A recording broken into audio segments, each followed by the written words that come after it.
जय महाराज जी की। आज का अनुभव है मेरी नासमझी के लिए क्षमा।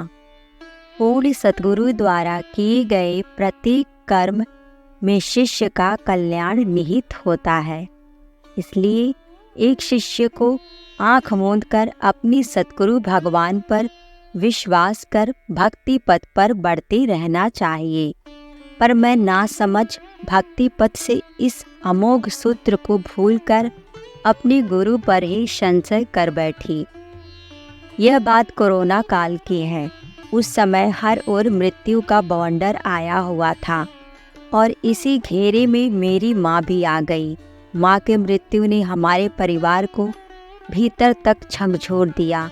यह एक ऐसी अप्रिय घटना थी जिसकी हमने कभी कल्पना भी नहीं की थी। माँ के जाने का हम सभी को बहुत दुख था। माँ की डेथ के अगले ही दिन आश्रम से प्रचारक दीदी का फ़ोन आया। उन्होंने बड़े ही स्नेह से कहा, घबराना नहीं, महाराज जी पर विश्वास रखना, तुम अकेले नहीं हो। महाराज जी हमेशा अपने बच्चों के साथ रहते हैं। मैं एकदम से बोली, कहाँ है महाराज जी? वे तो कहीं नज़र नहीं आ रहे। अब तो मेरी माँ भी मेरे साथ नहीं है। दीदी बड़े ही धैर्य से समझाते हुए कहने लगी, आप लोग केवल वर्तमान देख रहे हैं। आप नहीं जानते हैं कि आने वाले कल में क्या होने वाला है। लेकिन गुरुदेव त्रिकालदर्शी हुआ करते हैं, उनसे कुछ नहीं छिपा। वे अपने शिष्यों का अहित कभी नहीं कर सकते। याद रहे, आपकी माँ के साथ भी कुछ बुरा नहीं हुआ है। इस बात को यहीं विराम मिला और मैं सोने के लिए चली गई। उसी रात्रि एक दिव्य स्वप्न में मुझे गुरु महाराज जी के दर्शन हुए। गुरुदेव ने भगवा रंग के वस्त्र धारण किए हुए थे। वे मेरे पास आए और एक पिता की तरह समझाते हुए कहने लगे, हमने तो तुम्हारी माँ को पीड़ा से मुक्त किया है। यदि वे आज जीवित होती तो उनकी दशा बहुत ही बुरी होती। अपनी माँ की ऐसी स्थिति को न तो तुम देख पाती और न ही उसे झेल पाती। उनके आगे का जीवन बहुत कष्टमय था।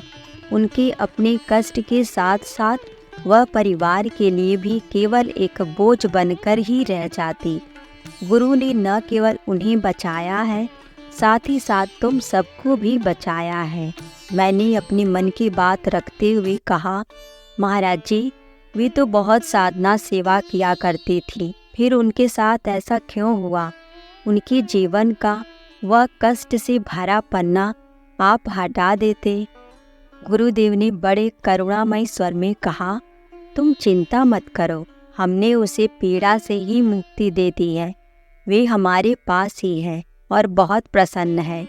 तुम्हारी माँ यहाँ झोली भर भर कर सेवा का दिव्य अमृत लूट रही है। जब से महाराज जी ने माँ के बारे में मुझे बताया और दिखाया, तभी से मुझे एक दुर्गंध आने लगी थी।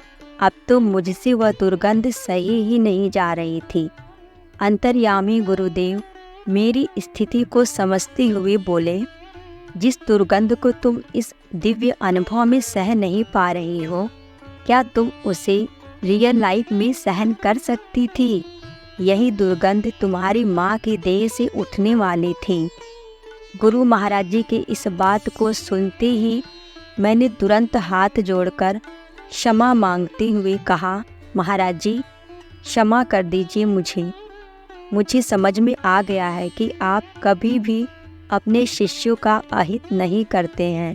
आपने मेरी माँ का भी उद्धार कर दिया है और हमें भी भक्ति पथ से दूर होने से बचा लिया है। क्षमा गुरुदेव, क्षमा। मेरी नासमझी के लिए क्षमा। जय महाराज जी की।